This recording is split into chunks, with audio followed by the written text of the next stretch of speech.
Good morning, everyone. You are with Tom from Ludicrous Feed. Thank you so much for joining us this morning on Ludicrous Feed Live. Today is Saturday, the 19th of August, 2023, and have we got a show lined up for you as always. Joining me is the one and only Riz from Carloop and The Driven. Hello, Riz. How are you this morning? Going well, Tom. All happening. We were just having a live stream on Thursday night, and here we are again, and it seems so much has happened even since then. Yeah, that's right. It's never a dull moment in the industry. So yeah, very fortunate to be able to bring you these news articles this morning. All right. Well, I just want to shout out to the people who've joined us this morning on the stream. So we've got Tassie EV1. Hello there. Hello to Jerry Can from Adelaide. Hello. Hello to Jim as well. And morning to Kenny Timms. And a question from Jeremy Gordon straight away, and I'll get to that in a second. But say hello to Paul and Hal and Kevin Hawthorne. Hello there, Kevin, as always. And Sasha. Hello, Sasha. France tuning in there, 4 a.m. in the morning. Wow. Okay. Sorry, 4 midnight. My apologies. Yeah, welcome. And Hilda. Hello, Hilda. Thanks for joining us. Riz, quick question from Jeremy. I've noticed petrol cars refuel a lot quicker if you hold in the nozzle. Is this same for EVs? If so, wouldn't it make overnight charging a bit awkward? Yeah, look, I mean, it's not intuitive, right? But yeah, from my experience, no, pushing it in further or holding it harder, I don't think it really makes a difference. Riz, have you experienced any of that? No, I need to experiment. I'll try and tape my hand to one of the plugs and see if that helps with anything. But um, generally speaking, of course, we've got that's the advantage of EVs, right? Set and forget. And if you're up in the morning, you've got a full tank of electrons. Yes, that's right. Unfortunately, a lot of the OEMs like to advertise their cars or the EVs with, an attractive person standing there holding the charger cable or charger plug. You don't necessarily need to hold it or be there, but I guess it's nice to have someone good looking next to a vehicle you want to sell. That's worked for generations. Why wouldn't it work for EVs, right? But good question. Thanks, Jeremy. Appreciate that. More hellos there. Gunapathy from Adelaide, hello. And It Drives, hello. And Michael, good morning. And Jez, hello, Jez, as always. Gosh, it's early, need coffee. Yes, that's why I've got my Vegemite cup. Yes, good point from Sacha. If you have to hold to make it quicker, it means that you have false contacts, so not a good plug. Actually, that's a good point, Riz. Well, I've personally experienced that in some places. I won't name which brand it is, but the contact is not always perfect, and you've got to Yeah. kind of jiggle a little bit. So yeah, that's a fair point. So if it's disconnecting very quickly, then I think check the contact point. All right, Riz, let's launch into our first article this morning. So we've got here CATL from CNEV Post unveils Shenzhen Battery, claims 400-kilometer range on a 10-minute charge.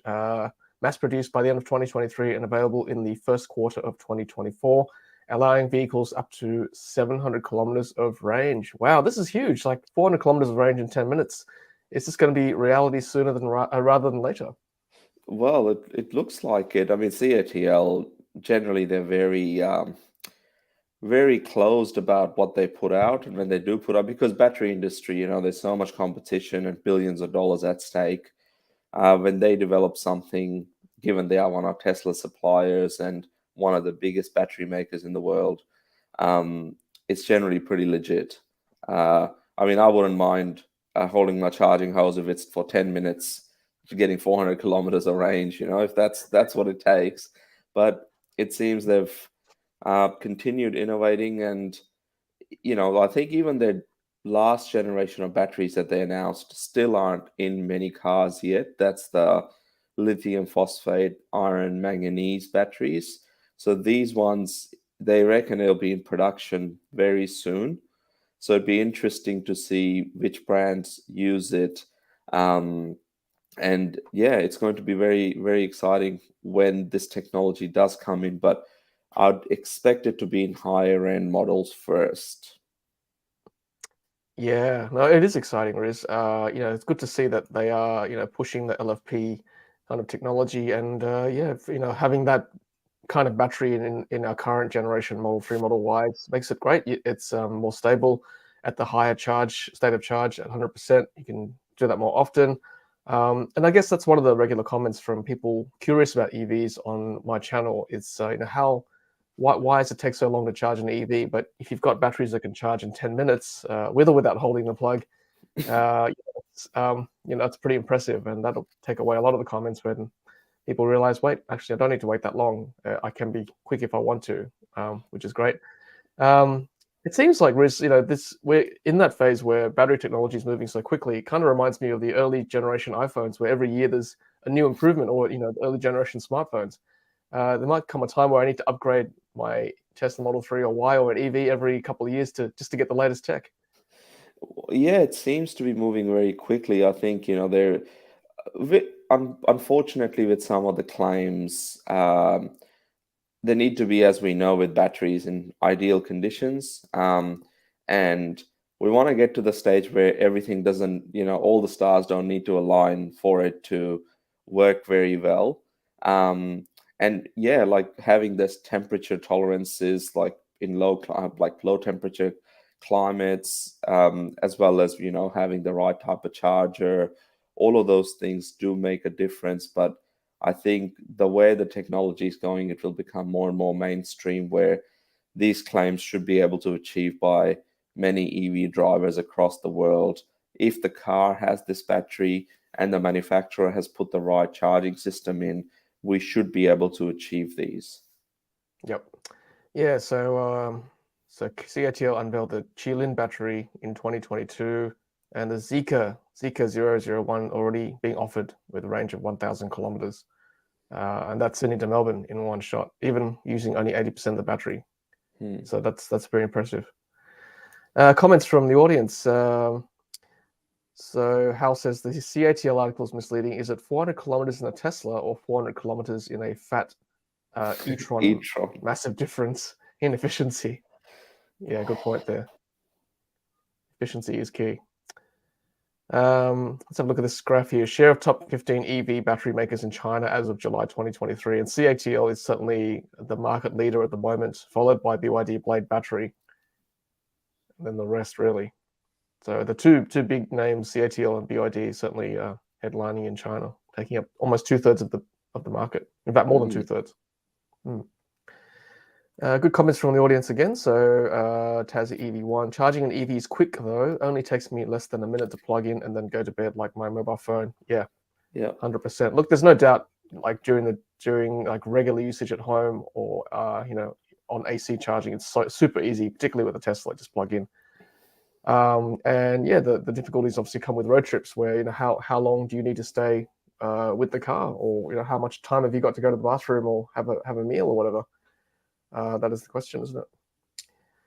Another question from Shalendra. Do you think these LFP batteries will make it onto Model S X or similar sized vehicles? Good for the environment, no cobalt. That's a good point. I mean, are these batteries dense enough for the higher range cars? I think that's the key as to what they can achieve out of these. I think the Zeekr 001 with that Qilin battery, that's supposed to be, and they were even, I think, talking about putting those into, or experimenting with putting them into planes, because they're high energy density. But it's hard to tell at this stage. It's still early days, but something like a Model S or X, I guess if Ford is going to be opting in for a LFP type of a battery in their F-150 Lightning, and the Mustang Mach-E, the base model, definitely has an LFP battery when it comes into Australia, then the size may not be such a big deal. Also, Tesla's cars are just so much lighter compared to their competitors. So the Model S and X, even though they're larger cars, comparatively to others, like by the time the Kia EV9 comes out and those larger vehicles, Model S and X are still years ahead in how much lighter they are. So I think hopefully we'll see more LFP technology, but Tesla, I think, are using 18650 cells in their Model S and X range, which I think, as Nash mentioned the other day, aren't constrained. So they may continue to use them because they've got a supply chain and they make them in America. So that could be the case, but the goal is more vehicles, larger vehicles should be using LFP batteries. Yeah, I mean, we're seeing a lot of car companies using LFP in their lower range cars. We saw, Riz and I drove to Canberra in the MG4 Excite 51, and that uses LFP as well. Makes sense in the smaller range, less dense. And as I said before, I think it's a better technology. It's more stable at the top. You can charge 100% more often. And yeah, better for the environment, as Shailendra has pointed out, no cobalt, so less sort of rare earth, which is good. And question from Gunapathy, any idea when will full FSD likely in Australia? You know what to do, gents and ladies. 2 weeks icon, put that up for me. Who knows? To be honest, we don't know. I guess, they've always promised end of the year for the last few years. We'll just keep waiting. I'll let you know anyway. How much EV range is enough? Well, that's true, isn't it? It's very personal. Like, depends how much you need to drive every day. If you only drive the average Australian 50 to 100 kilometers a day, that's all you need. But if you drive it regularly on the highway, then yeah, obviously you need more. Well, that's the thing. And Tom, we experienced it last Saturday, right? Like from Sydney to Canberra, and that vehicle, I think, has it downgraded its range given the driving conditions, but it was around 280 kilometers down from 350 claimed because we were doing a lot of highway kilometers. And that was enough to do that type of a trip. I mean, I can't imagine many people driving more than, what was it, 700 kilometers in a day.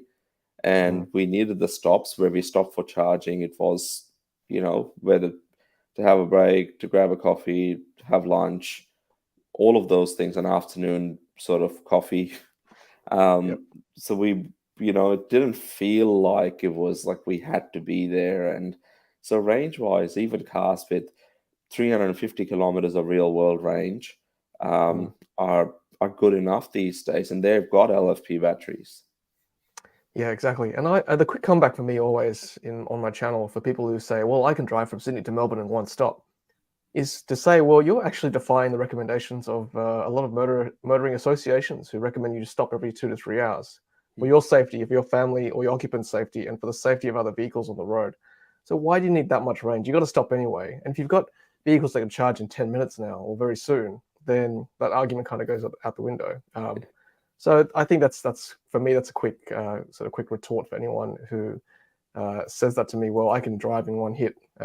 So anyway, just a quick aside there.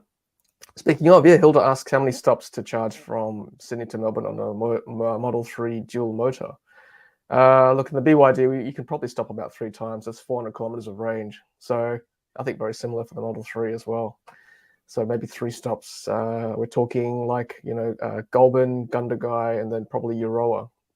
Sorry, Goulburn, Gundagai, Albury or Wodonga, and maybe Euroa, depending on your range. So maybe 3 to 4 stops.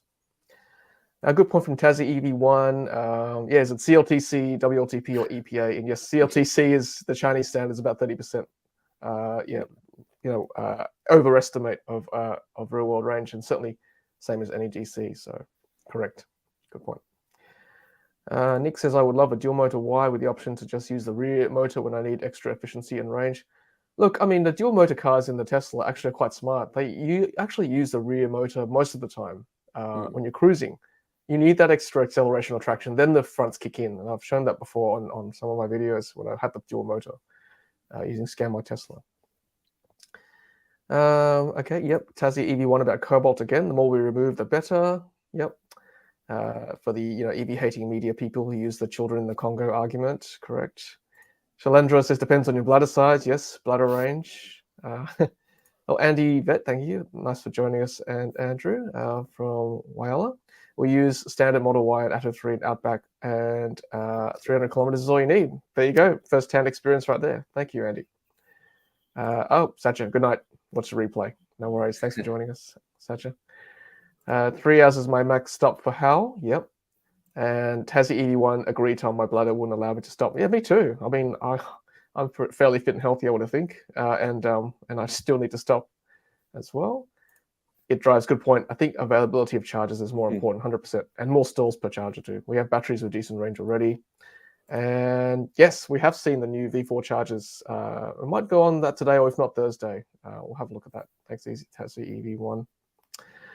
All right, Riz, let's move on to the next article before we chat some more. Yeah, so we're talking about larger cars earlier. Mercedes, with their largest sedan, has released a more affordable version of their EQS. Um, so when we say affordable, the previous sedan started at $327,000. So the more affordable one starts at $219,000 now. Oh, thank goodness. Um, Yep. and it will be in the showrooms from next month. I think they said September. Sleek looking sedan, huge battery, 107 kilowatt hours from memory. And even in this current configuration, 0 to 100 in 5.6 seconds. Funny, we were talking earlier about what type of range it is at NEDC WLTP. I'm not sure why Mercedes claims NEDC ranges in their Australian announcements. So I don't know if it's to help their owners see inflated figures, or, it's different driving conditions in Australia, and even Tesla now, most brands report WLTP. Mhm. So expect that car to be around 500 kilometers of WLTP range. Um, Yeah, it's it, strange, it Riz. I must admit. Yeah, I don't know why they would use that. As we know, NEDC stands for not even darn close. yeah, It, that's it right. overestimates by about 30%, really, in reality. Even WLTP overestimates it by about 10-15%, depending on how you drive the vehicle. So you're right. I think it's probably more like 500 kilometers real world range, which that efficiency of 107 kilowatt hour battery, not so good, is it really? It's going to be interesting, right? So we spoke on Thursday night stream that Tesla is software locking and releasing the standard range Model S. That car is quicker than this. It's in America, it will be more affordable. So the 3.8 second figure is actually the top of the range, $327,000 EQS. I think this particular variant is around 5.6 seconds. Yep. So, even the standard range Model S, they've put it out as 3.7, maybe 3.9 seconds if it's 0 to 100 kilometers an hour, under 4 seconds. And that will probably be 150, if it was coming to Australia, around 150,000 Australian dollars compared to this $220,000 before you even think about changing the paint or anything else. So easily with on-road costs close to $280,000. You know what's funny? I posted a video and pictures of the Aura Sport this week, and Yeah. people commenting on how odd it looks. I mean, if you look at this car, it's kind of doing the same thing. You can't tell the front from the back, and obviously they do it for the efficiency, right? The air leaves the car easier at the back, so you've got that sport back efficiency. Um, yeah, I mean, it's certainly not cheap. Was it? You said $200,000, wasn't it? Yeah, 219,000 before on roads. Yeah. I guess, this is good for the segment of the market who feels they need to be different from everyone else to drive a vehicle like this. And they're probably not going to worry too much about WLTP, NEDC. I don't know how informed these people Yeah. are at the top. So, how many road trips would you do in this thing, right? You probably just be cruising around the streets of Melbourne or Sydney, I would have thought. It's I think it's a Mossman sort of a cruiser or a Touareg cruiser. That's what these cars are. Um, Interestingly, when they announced that Model S was no longer going to be coming to Australia, a lot of people were considering the EQE, which is like the Mercedes E Class. So this is supposed to be like the S Class, um, the top of the range luxury thing. So EQE, one step down, that was going to be, that's what people were considering. I'm not sure how many opted for that or just went for a Model Y performance, which is what a lot of people considering. Nash did the same. He was, I think, had an X on order, and then he got a Model Y performance. So, yeah, I'm not sure how many customers Mercedes won off the back of the Model S NX fallout. Yeah. I guess we'll have those figures, I guess, from VFAX in a few months when that, the consequence of that happening. But speculation suggests probably not too many. I think most people, as you said, like Nash, probably just switched over to a Model Y Performance or Model 3 Performance, especially with the discounts Tesla are offering, right? Yeah, I mean, this is not a volume thing. It's just for those who've got the cash to front up that kind of money. Anyway, it's nice. Mercedes do make beautiful cars, and I certainly wouldn't mind just test driving it for fun. Yeah, there we go. Mercedes, another EV, which is good. It's not a bad thing. Certainly pulling more ICE cars off the road in place of these ones. Comments from the crowd. Okay, we've got yes, cheap EQS wing face. Yeah, cheap. I guess it's value is a relative thing, isn't it? Hal says, I have been using a company hybrid to drive 6 hours twice a week. I must say the hybrid efficiency really suffers on highway running. City trips, of course, are great. Yeah, I had a comment from my video about hybrids. They were saying, well, it should be more efficient on the road, but there you go. You've got real world experience here from Hal. Hybrids do suffer as well. Nick saying, I guess the extra range batteries would be good to bring larger family cars to the market. 7-seaters will not have that efficiency. Yeah, that's true. And Tassie EV1, I'm looking forward to the launch of the new 2024 Kona EV. Yes, it's early September, but worry, it'll be closer to November, December. I can say Hyundai have told me Q4, whatever that means. So that's only a few months away. Yeah, it's going to be quite interesting to see what that new car is like because, Q4 is right. At this stage, even though we are, all pro EVs and EV enthusiasts as such, the best thing we can do is probably go to a Hyundai dealer and sit in one of the, I believe the ICE or the hybrid versions are already here. I don't think they will change too much more of the interior or the exterior, really. So at least you get a feel of what it's like. But then obviously the electric drivetrain is so much superior. So Q4 is what they're saying. Yep, Q4. So I should have a loan of that vehicle. So stay tuned for a review. Shalendra's saying BMW i7 is a better option. Okay, thank you. Hilda, we're opening a can of worms here. Why did they stop the S and the X? I think for that you might have to rewind to a few episodes back. We had Nash like earlier in the year, and if you want to hear a rant, Nash is your man about that. So rewind and have a look at our past catalog. And I think Nick basically sums it up. It's probably not worth the cost to make a right-hand drive vehicle. So unfortunately, we suffered here in Australia and New Zealand.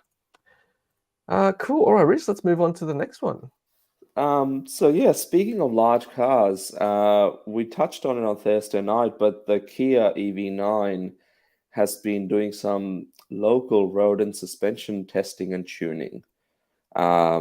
So Kia announced that the other day, and I guess they must have a couple on the road at the moment where they're doing these tests, and it's good to see some manufacturers do it. I know Kia and Hyundai have been doing it with their ICE vehicles, so I'm glad that they're giving the EVs the same treatment so that they ride better and they're tuned more for our roads.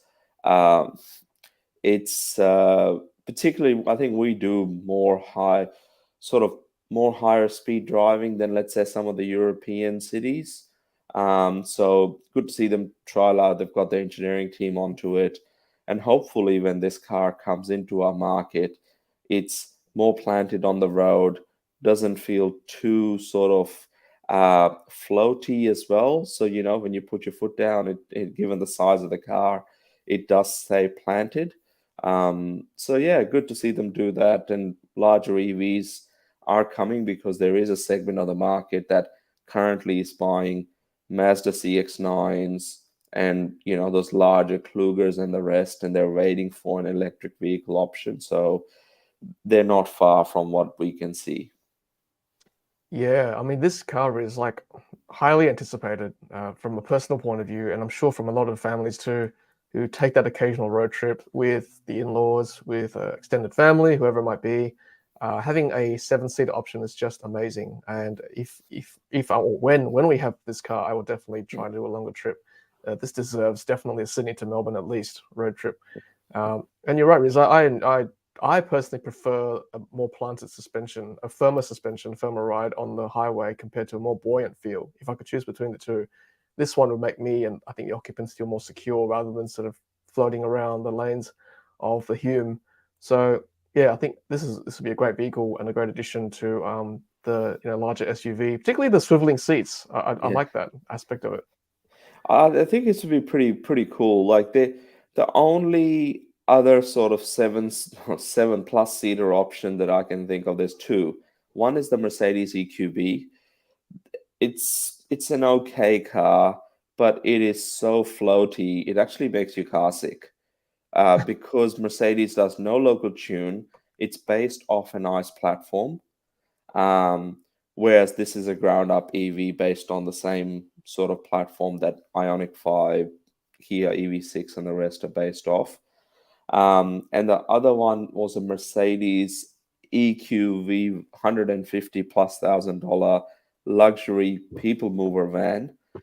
That is actually a pretty cool sort of vehicle, but I can't see many people considering a family car to spend 160 plus $1,000 on a car. This won't be cheap. It'll be, I'm assuming it will start around 90 odd thousand. But given Kia and Hyundai's ICE vehicles like the Palisade that they sell, Hyundai sells a Palisade in Australia, huge car, similar sort of size to this. Um, and that's around 80, 90 grand as well. So in some ways, it's getting closer to a price of a nice vehicle, but we need these as there's a lot of families looking at seven-seater options. Yeah, I think there was an article earlier this year speculating the cost of the base Kia EV9 to be under 100,000, which would be ideal, but I don't know how realistic that would be given inflationary changes so far this year. As you said, the Carnival, at the Palisade, they're not cheap either. But families who can afford it to just bump up a bit more to go electric, this is certainly a great option. Got comments here from the crowd. Oz Screamer, don't think we're getting the swivel seats in Australia. Yeah, I don't know. I guess we'll find out when production vehicles come in. And Nick, good point here from Nick. Does suspension only change the ride quality or does it also impact efficiency? I mean, you would think it also impacts efficiency too, surely. A car that's firmer to the ground is certainly a more efficient ride for aerodynamics. Question from Elizabeth. Do you think that when Tesla does the steer-by-wire, will we get the larger cars coming in? Okay, so that sort of negates the need for that firewall, right? That's more asymmetrical. Yeah. I would say so. I think Tesla wouldn't do what they've done with Model S and X in terms of launch it in markets and then not release the overall car. I think the refresh Model S and X project was a bit rushed because they were ramping up Model 3, or not so much Model 3, Model Y production in the 2020s. Model Y came out in 2019 and then they were ramping it up in many different factories. And Tesla was factory floor restricted at that time. Since then, they've got the Berlin factory and the Texas factory, and hopefully in the next 12 to 18 months, Mexico as well. So hopefully they won't do the same again. And I would like to think that a steer-by-wire functionality would improve the likelihood that they're building cars for both sides of the world. Yeah, for sure. I personally don't think it's the end of SX line in Australia. That's just me with my crystal ball. The steer-by-wire I think makes sense, from a software point of view as well. You can tune that as time goes on. So yeah, I think watch this space. I think it'll come back, and yeah, probably in a better form too. So yeah, to get Nash back when that car comes back too, I'm sure he'll be happy. Yeah, we touched on this on Thursday, Frank. Tesla already dropped price again this week overseas. When the price will drop again in Australia? I think, Riz, you had your thoughts on Thursday about this? Yeah, so I think it's looking unlikely at this stage, given they're about to launch a new Model 3. I'd be happy if they keep the prices the same. It would mean a lot more people get the chance to get behind the vehicle that's got newer technology than the current Model 3s. But it's hard to tell. I guess they're very data driven on what demand there is. And if in Australia the demand for, let's say, a sedan falls off the cliff for whatever reason because there's more hatchbacks and SUV options available in good supply. So Atto 3, a lot of option, there's a lot of supply at the moment. Most other brands, Polestar and the rest are catching up too. So you place an order, you get one very quickly. It's unlikely that, people will be opting in for a more expensive Tesla. So, I guess it's as those shipments start to come in, we'll find out. But I think first week of every quarter is what we have learned this year. We'll sort of know in the first week of October what Tesla plans on doing for the rest of the quarter in terms of their pricing. Yeah, I mean, just from from an outside point of view, it doesn't make sense for them to drop the price too much more. Both the base Model 3 and Model Y already are below the threshold for incentives in major states like New South Wales. And they're not. It's not like it's a demand issue. People still want to buy these cars, right? Short of waiting for the Highland or Juniper updates. And the other brands follow, right? In that similar price bracket, they look at the Tesla price and they have to adjust accordingly. So it's not like Tesla need an incentive to lower their price. So it just doesn't make sense for them to drop too much more, personally. Just unless it's out of the goodness of their own heart. Well, that's right. And one of the most interesting parts of the transition now is that a lot of the cars that we got, for example, the Atto 3, is now heading over to it's going to Europe now. And what we're finding is that it's the extended range version of the Atto 3 is priced the same or slightly higher than the base Model Y. And that is, in Australia, the Atto 3, the extended is still around 55,000, and the Model Y now is around 64 odd thousand plus on roads. It's still more, it's not too bad. But in other markets, I think BYD is going to struggle when they're competing with a vehicle as well put together as the Model Y that we've got. So in Australia, given the competition is still there, and the supply from BYD and others is still high, and I think it will remain that way for the near-term future. I think Tesla is unlikely, to drop prices, but we never know. They drop a lot of interesting surprises on us, so we will know by early October. Yeah, that's right. And obviously, the Tesla, you have access to the Tesla supercharger network currently in Australia, even though there's only a small pilot number of vehicles, sites that allow non-Tesla vehicles to charge at. It's still overwhelmingly Tesla only at this stage. So that makes a huge difference on road trips too. All right, take more comments from the audience. Shalendra, EQB range is terrible too. 430 kilometers stated, but likely a lot less in real life, correct? We'll touch on this shortly. Tassie EV1 said the Jeep is bringing their Avenger EV. Yep, we'll talk about that shortly. Thank you. Oh, Riz, is that a Hot Wheels collection behind you there? It is. There is a Lotus Emira, Model Y, Fiat 500e, Lucid Air, Porsche Taycan, Mustang Mach-E, Model Y, Jaguar I-Pace, and other Lucid Air. Amazing! What an amazing garage he's got there. That's the closest I can get to those vehicles all in one place. Hey, at least they're all electric. Nick again. Frank, we have fewer choices in Australia for electric vehicles, and Tesla seems to be still selling well, correct? I don't see a related price reduction similar to the Chinese market. I agree with you, Nick. Oh, Jez is back from embracing a cold shower. Got my takeaway coffee in my electric coffee cup. What did I miss? Have we talked about the Volvo EX30? Not yet, Jez. Probably not too much more about the EX30 at this stage yet. We are waiting for that because that's quite a compelling vehicle too. And yes, good point, Tassie. I was going to mention this too. Not everybody likes or wants a Tesla and BYD and compete if they need to. The Atto 3 is still cheaper than the Model Y, and for many, it's about cost. But as Riz said, in other markets, it's actually very close, much closer than here.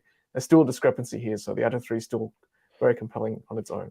And just a quick point about the Atto 3. I think Atto 3 is an amazing car. Like, for what they've done in such a short period of time, in less than 12 months deliver over 10,000 vehicles into our market.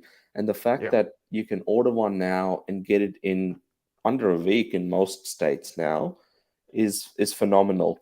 I really think that BYD has a lot of potential. The Dolphin, I got a chance to sit in one earlier in the week, and it's a fantastic car. I think it's someone described it on one of the Facebook groups as the TARDIS from Doctor Who. On the outside, it looks relatively small, but it's very spacious on the inside, and I agree. So BYD quality of cars is definitely there, and it felt the same in terms of engineering, manufacturing, how good the vehicle is. We're fortunate to get these cars at these prices, but I also feel that the Atto 3 will probably be getting a possible price cut or some sort of an offering, like, installation of a charger or something like that for those that want to purchase one, because the vehicle market is somewhat subdued at the moment. And, we just never know, because we've seen similar offers in New Zealand where they're offering like a wall box or other things with the Atto 3 when the supply and the demand don't match up properly. So we're seeing a lot of those Atto 3s here. It's a great time to buy. And we did see an article a few weeks ago that Luke Todd he had a factory full of AC chargers behind him, so they are coming. So maybe that's what's being offered very shortly. And don't forget the MG4. I think MG were saying that they're promising like thousands of vehicles in the next few months. So we are fortunate, Riz, to have that access to those cars that are more affordable in Australia. Yeah, I think that's the key point. BYD Dolphin versus MG4, like they're two cars that people will be looking at in that price range, for the second car, for the cars for the kids, or just the runabout for the town. So yeah, it's very exciting times. Question for me, Jez, where are you, Tom? Well, here I am, my very plush study, can't you see? Set up for you guys in my mansion. Jerrycan, I was surprised to see unleaded petrol at $2.20. Yeah, that's right. Yeah, it's still going, by the way, $2 plus in Sydney at least. During the MG4 review, the oil companies are doing a good job advertising the shift to EVs. Correct indeed. It's not cheap. Yep, good point. Tesla EV1, Dolphin versus MG4 versus Aura. Yes, Aura is another car I will be getting into very shortly too. The Aura was sitting at 47,000. Someone posted on Twitter or X recently. So at 47,000 for that car, I don't know how well it'll compete against Dolphin and MG4 is. Yeah, I think there's a couple of variants, and once again, GWM, maybe for the launch of the Aura Sport, they will do a better job at explaining all the variants, because they have that Aura, GWM Aura, the hatchback has multiple variants. I'm not sure of that one that was shared on social media, but the base model, oh yeah, the base model it's supposed to be 39 or 40,000 plus on roads. Okay. Yeah, this might have a few more trims then. This was 47, so yeah. I think it's got that knows? two-tone paint, so that Yep. probably is one of the. I'm not sure what variant that fits under. It's a bit confusing. So GWM, if you're listening, make it easier for us to understand what's there. Yeah, that's right. Yeah, so here we go. I thought Aura has one that's close to MG4. So hopefully I get the base variant. I like checking out the absolute base variants for these cars because that's what people are looking for, really. Jez says, Riz, respect your background is getting better. Yeah, every week. I'm trying. I'm not in Tom's luxurious garage where he is right now. It's one day, Riz. One day. You one never day. know. Let's move on to the next article. Yeah, so I guess we touched on the Jeep Avenger earlier, and Jeep surprise announcement yesterday, talking about bringing their most compact SUV. I mean, Jeep's known for big cars, so this is a compact SUV. They still call it. It's smaller in length than the Atto 3 by Really? about half a meter. So I don't know, unless they're taking these shots like real close up, it's a bit hard to tell. It comes in just over 4 meters, and I think the Atto 3 is 4.4 or something like that. You're right. So yeah, like 2024, and I think the word was second half. Okay. So same time next year, I guess we will have a electric Jeep. Yeah, WLTP 400 kilometers, 20 to 80% in for 24 minutes, 100 kilowatts fast charging, 54 kilowatt hour battery pack. That's not bad. That's efficiency wise. Same source suggests UK pricing £35,000, which is about double that, 70,000 Aussie. And all the safety features as you'd expect. Yeah, right. There we go. That's not bad, actually. I'll just have a look at the interior again. And again, these brands are certainly starting to minimize their interior. You've got the one screen in the middle, you've got the binnacle, and then you've got a couple of buttons still in the middle there. Nice center area. Oh, Riz, I know you love your coffee cup holders. What's going on? Nothing down here that I can see. Look, when you're driving a Jeep, I don't think you need to worry about coffee cup holders because you're usually on top of a cliff, with I think two wheels on the ground and two wheels because you're four-wheel driving. That's what you're doing with this car, so you don't need coffee cups. Coffees. Urban dwellers. We don't need Yeah, coffee. that's right. Yes, you're right. Now, interesting gold-looking trim there too, just to match the exterior. I don't know about that personally. That's funky in my opinion. People talk about the other three being funky. This is kind of strange going on here. And I think this vehicle currently is being manufactured for the European market at Stellantis, which is the parent company of Jeep, in Poland at one of their factories there. So Okay. if it is to arrive, it will probably be European built for Australian market. Okay. Oh, look, there's some guide rope there too, just to make sure you're rugged enough to drive this vehicle. Okay, cool. Well, look, again, I'm happy to see these kind of segments offering EVs as well, just to prove it can be done. So good on Jeep for bringing this to Australia, hopefully next year. Cool. Question again from the audience. Riz and Tom, can you remind us of your daily drive? As I'm still considering the M Model 3 with 7 and 5-year-old children. So yes, Nick, we have two EVs. I have a Model 3 rear-wheel drive, and my wife Joy drives a Model Y rear-wheel drive. And our kids are a bit older than yours, but certainly for that age group, the Model 3 is pretty good. We had a Model 3 Performance for a long time when the kids were kind of that age, so they're fine for that vehicle. And Riz, I believe you drive a Model 3 as well. Yeah, so I've got, I don't have children, but two Model 3s are standard range and performance, and my daily driver is the performance. It's 2020 build with 60,000 Ks, no issues. Cool.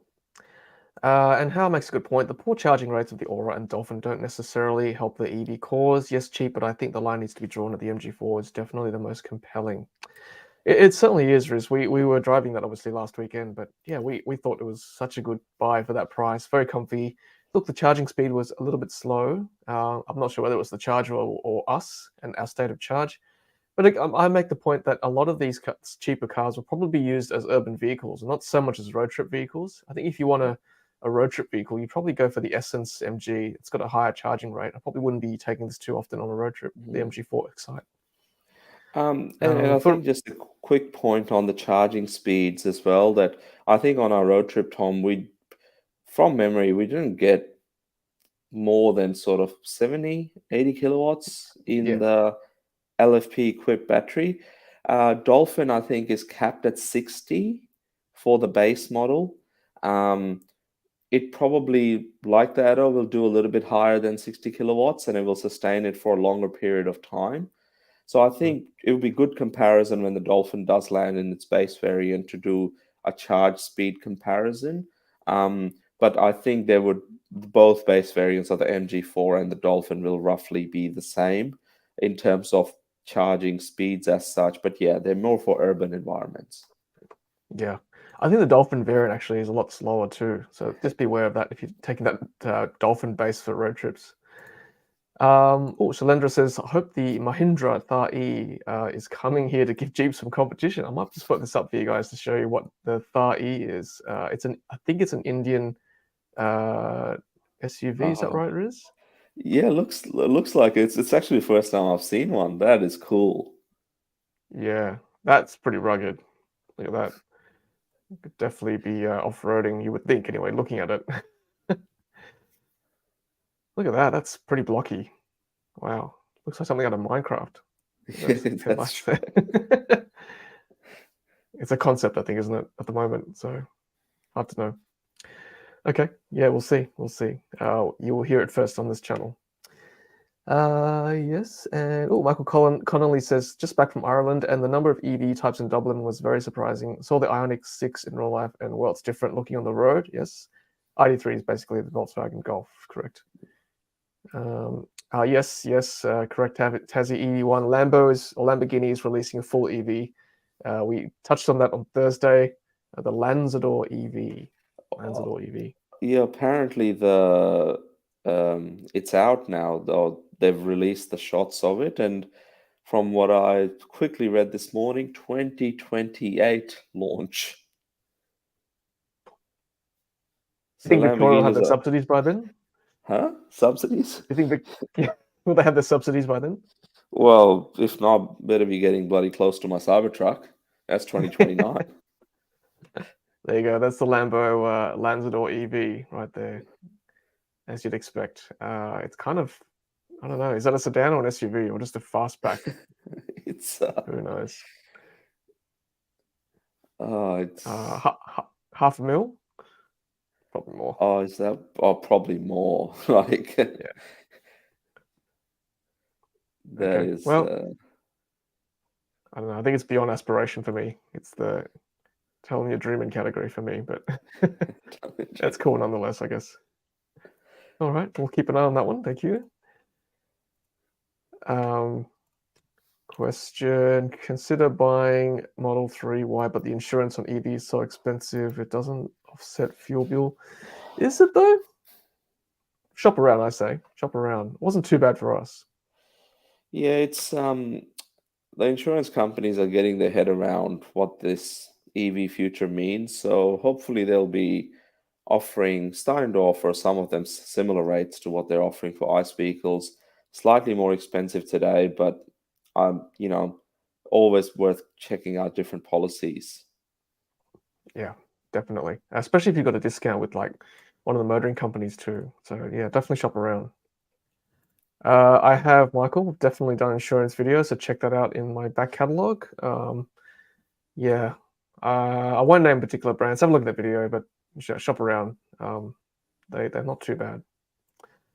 All right, let's have a look at this article here. It is the BYD officially unveils the Fang Bao brand DMO platform to target off-road market. Yeah, so this is once again another segment. BYD in the last 12 months has probably launched like 65 new brands, and this is one of them. But this seems to be their off-roading brand. Looks very much like from that sort of shot, like a Land Cruiser Sahara type Mm, of vehicle, but electric, which is good. It'd be interesting to see how it actually performs and whether it will be likely coming out of China or remain there. But what I see through that vehicle is if BYD, like that's the underpinning of that vehicle there, if they're serious about this, there's no reason why we can't get a Ute in the next 12 to 18 months. yes, I mean we would love to see this in Australia. I've spoken to a few tradies, not many, but just a few, and they are looking at the electric, electric variants of their Utes. It does make sense if you're using it as a trade vehicle to just charge it every night and power equipment on work sites. So this is I know this isn't a Ute, but it's getting closer to becoming like that work vehicle platform we need in Australia. And you're right, Riz. It looks very much like a Discovery, Land Rover Discovery Yeah. type vehicle. Let's have a look. Not too many specs that I can see. 41,000 US. What else? And I think most people will be surprised at how much Australians spend on Land Cruisers. I don't think you get much change out of 120 grand for most of them, particularly the Saharas. So yeah, like a vehicle like this at about 75, 80 grand, um, there will be buyers for them. And Discoveries are very Yep. expensive now too. Yep. Yeah. That'll be good. We definitely need more in that segment. Not too many off-road type EVs yet, so that's something to look out for, definitely. Cool. There's a couple of articles this week on, speaking of utility vehicles, big trucks launching in the Australian market. Yeah, there was one on a tipper truck by Photon, one of the Chinese manufacturers. They've basically modified their existing electric truck to now be offered as a tipper tray. So, you could load soil, landscapers, construction companies, and others are able to load stuff into it and then unload when they get to wherever they need to take that material to. Um, good to see more options available. And if nothing else, it puts a bit of an image out there that, electric vehicles can do all the things that a lot of the naysayers have been saying they can't do. So yeah, just good to see. You can see like local councils using this sort of vehicle for road maintenance companies, small construction companies, landscaping contractors. It's good that we're starting to get these into the market. Yeah, you don't need to have too fancy an interior. Look, that looks pretty much like any truck that you've seen on the road, even with the ignition key there. What people are used to driving these cars or trucks, so no, it's a good thing, certainly. And then you've got all the usual what do you call it, drivetrain or powertrain, telemetry there. And to the fuel, you've got battery, temperature range, and the usual odometer and the speedometer. And instead of the revs, you've got the kilowatts. Whether it's regenning or going into negative, positive. So it's a good thing. I certainly have, my heart sings when I see electric bus pass me, or I'm walking on the road, I see an electric bus, rather than having to smell or hear a diesel powered big vehicle pass me. I think it's better for our health too, having these on our road. That's good. The other day when I posted the MG drive, the first one I posted, I actually passed a Woolies delivery truck inadvertently. I didn't comment on it until someone said in the comments, "Oh, you passed one." So I looked back, and yes, there was a green Woolies truck. So have a look if you want to watch that that Woolies truck. So again, that makes sense, having delivery trucks and sort of light commercial vehicles delivering stuff in our neighborhoods, and all they need is enough range to get their deliveries out for the day. So it's good to see. I think a lot of these companies now are starting to look at their depots and what they need to do. At this stage, one of the bigger barriers, even bigger barriers than passenger vehicles, is they need to set up the charging infrastructure at their depots where these trucks sleep at night or whatever they do. And that's the big barrier that fleet companies and larger organizations need to get their ducks in a row today to have some charging infrastructure, if they are to sort of keep moving forward and get more of them into their fleet. So what governments need to do is spend more time with these larger businesses and help them plan this charging infrastructure and make it easier for them to get larger grid connections or battery storage or whatever they need, because they're not used to filling up. A lot of them are not used to having big diesel tanks at their depots. They just go and fill up at a Caltex or whatever.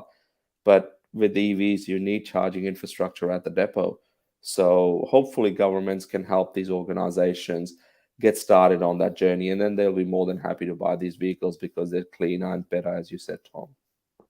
Yeah, I mean, if it's a commercial thing, right? So if you create a good business case for these companies, that's all they'll look at. The bottom line, okay, makes sense, more efficient, it's cheaper, easier to run, easier for our drivers, better for their health, better for their back, less vibration, all these kind of things. Present that case, and less vibration means better health, less workers' compensation. Again, these efficiencies can be can be argued down the line too.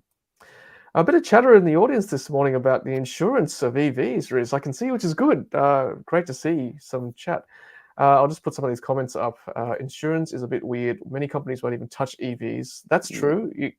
So especially the performance varieties. So make sure you shop around.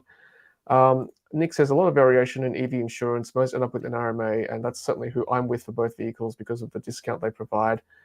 Shannon's and Allianz as well. Hippie, I have two fairly new cars on premium top cover at 1.5k with $895 excess, and to follow that up, I cannot find a policy for Model 3 below 3,000. That's very surprising, actually, Riz. It's normally not that bad. So it seems to be the case for, I guess, insurance is a very personal thing to a certain degree because it depends on where you live.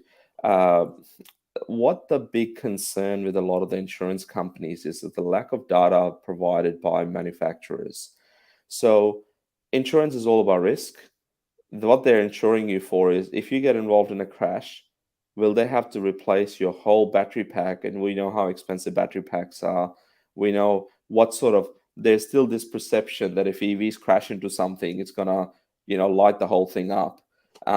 So the wiser insurance companies are looking at the international counterparts and their experience with EVs and saying, well, it's not that much of a risk, so we need to, have the premiums accordingly. Otherwise, EV drivers will not use us. So a lot of them are still learning, waiting on data from manufacturers, on part replacements, on battery replacements, motors, training. It's still a new space. So yes, they are slightly on the more expensive side, but it could be on extremes as well. Like, full disclosure, I pay nearly $3,000 a year for my Wow. Model 3 Performance. Model 3 standard range is around 1,600. They are more expensive. I am I guess a younger driver compared to their traditional sort of customers that they may get. But I know people with Atto 3s that pay $900, $800 a year. They're slightly older, in their 50s and 60s, and that's it's all relative, unfortunately. But hopefully the insurance industry works with EV drivers, manufacturers, and others to not treat EV drivers as a bigger risk than we need to be, because that's what determines the prices. If they don't, then Tesla will do what they do in a couple of years' time, like they're doing in the US already. They have all the data, they know the risk, they can actively encourage you to change your driving behavior based on your driver scores and give you a lower premium on the basis of the way you drive. So if the insurance industries don't change, there will be disruption, and then they will have to change.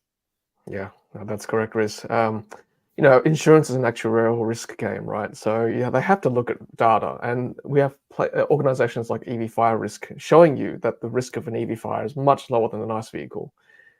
Sure, thermal runaway risk is higher if there is a fire, but the fire risk is much lower. So surely insurance companies have to look at that real world data and go, there's been far fewer fires in EVs compared to ICE vehicles, and they have to adapt, surely.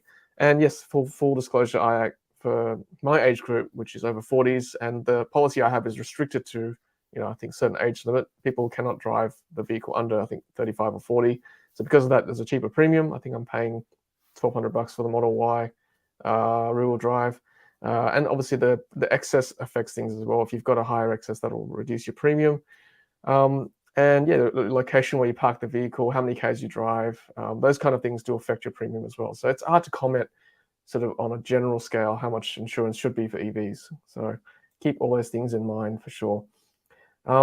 Yeah, interesting point you touch on, Riz. Companies, they can monitor our driving behavior. You can tailor your risk down to the granular level, and then that should affect your premium too if you're a safer driver. So again, it depends on how much data you want to give these insurance companies, right? Whether they can assess that score.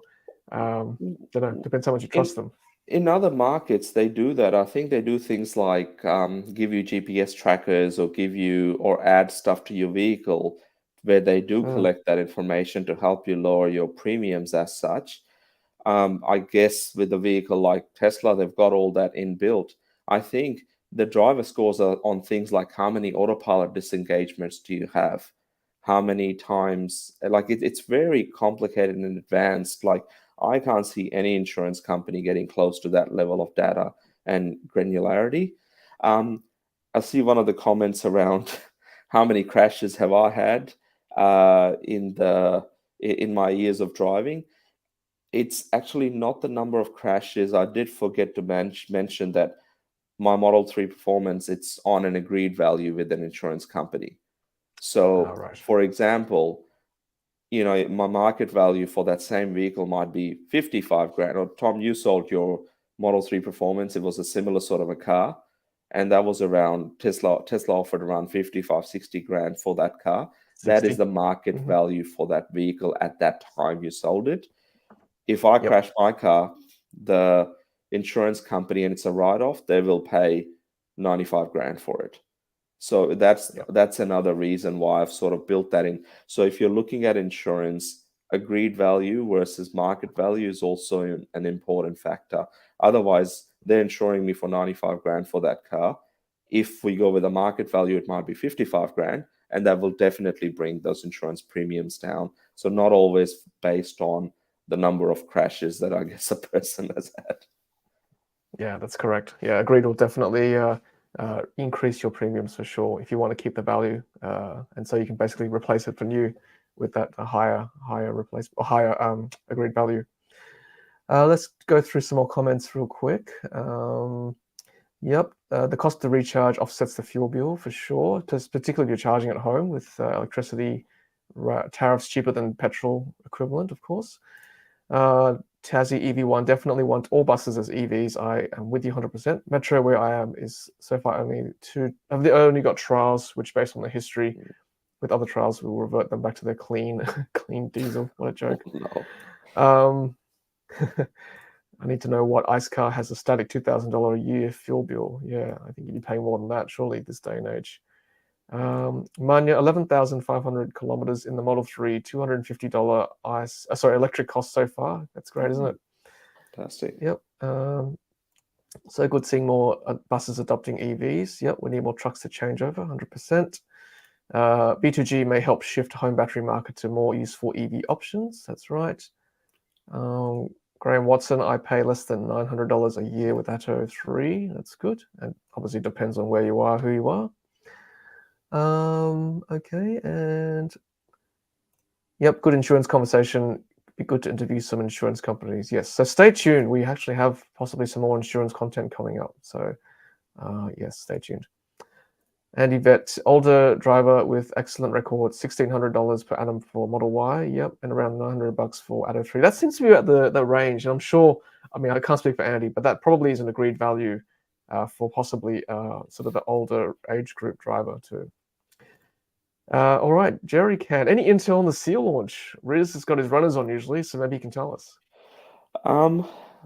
Next month, I think there will be more announcements. They need to do something, otherwise they're not going to get deliveries in before the end of this year. So I would say they would announce something either next month or October, the very latest. But all I've heard is that it's definitely coming here before the end of this year. So that's for customer deliveries. Mm. We've got 4 more months left. Seeing a lot of testing on the road, so fingers crossed. I'm actually looking forward to the Seal launch, the actual launch, like the physical launch. I'm interested to see where they're going to go with this. Back to the Gold Coast or maybe Taronga Zoo. Got to see some real life seals, right? All right, let's put this article up here about the Volvo truck, Australian Waste Management Company to trial fully electric Volvo truck. Oh, that's very cool. It looks like Brisbane or Gold Coast in the photo there. So Blue it's sky. good to see. Volvo, I think, are doing quite a lot in that electric truck space now as well. Yeah, large battery, reasonable range. I can't imagine a lot of those rubbish collection trucks doing more than 100, 150 kilometers a day. Yeah. I mean, if they're only doing that many kilometers a day, they can recharge at lunchtime or recharge at the end of the day and back again the next day. And obviously not very efficient, but they're carrying a lot of load, obviously. So we need those big batteries to power them. And I think you're right. It's a 3-month trial on Queensland Sunshine Coast, Oh in yeah, southeast awesome. Queensland. Yeah, yeah. No, it's good. Very good indeed. Okay, and let's pop this article up here. This is from Electric. Top 10 EV makers Q2 2023. Tesla first, BYD second, but third may surprise you. Yeah, it's. I thought it was interesting to see, a lot of organizations and media companies compiling this data. So um, obviously Tesla and BYD doing relatively well um, in the last couple of, you know, particularly 2 years or so. Um, and with BYD, like I said, launching various new brands. Mhm. GAC Ion, we spoke about that the other day. That's the number 3 brand there in terms of market share. Um, they are moving, obviously heading to Thailand with their products, and they're also setting up they call I think it's Southeast Asia head office in Thailand, as well as a manufacturing factory.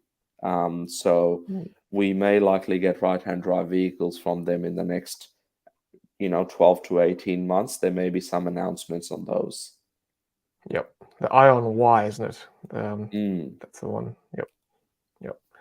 Yeah, cool. I mean, yeah, I think this is this is the worldwide stats, isn't it? Is this where Electric's pulling it from? I think Can't, they mentioned China, but because they've got SAIC GM Wuling, but GM Wuling yeah. sells so many cars, it might as well be global. Yeah. Um, so I think from memory, it was, what did they say? Top EV makers, but it doesn't. Yeah.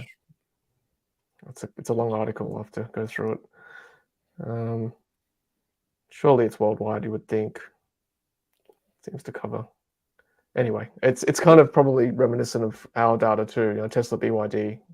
We don't have Ion yet, obviously, and Volkswagen. We don't really have much except for the Cooper Born. Yeah. Yeah, but yeah, this is kind of similar market share apart from those companies that aren't here yet. So yeah, interesting times ahead. BYD certainly making inroads for sure. We'll keep an eye on that as time goes on. All right. Thanks so much for watching, everyone. I'll just put this final comment up from Michael. Yes, my episode on BYD, sorry, on the V2G report was crammed with info. There's a lot of info based on that report, and certainly exciting times ahead for Mm. vehicle to X in Australia. So we need to get more standards for sure. So interesting. All right. Well, thanks so much, everyone, for watching tonight. This morning on Saturday. 72 viewers live at the moment. That's so good. Very encouraging for Riz and I to keep doing this show. So hopefully you enjoyed that. We try to bring more of a more of an international flavor, see what else is happening around the world, and probably focus on other brands too, particularly the Chinese brands. It's very exciting times in their market. They're certainly bringing out cars all the time as well. So it's a privilege to have Riz here with his data from Carloop and the Driven that he writes for. So very appreciative of you, Riz, joining us as always. Anytime, Tom. I think it was had good conversation. Glad to see we looked at the insurance sector as well. And Mm. there's check out Tom's videos on the insurance stuff that he's done in the past, and we look forward to sort of covering that as that market develops as well. And hopefully, it's in the benefit of all of us EV drivers and future drivers that make the switch to an electric car. Yeah, that's right. As I said, stay tuned. We'll have more insurance commentary very shortly. And thanks, everyone, as Riz said, for all the very informative comments and questions. Keep them coming, as always, on our live streams. And if you're watching on replay, make sure you leave a comment as well. And thanks so much for joining us on audio podcast. It's great to have you on this Saturday morning and beyond. From Riz and myself, thank you so much. And we shall see you on Thursday night, as always, with Rahul on our live stream. Take care. Thank you, Riz. Thank you, everyone. And we shall see you shortly or later on. Thanks. Yeah. Take care. Bye. Have a good Saturday.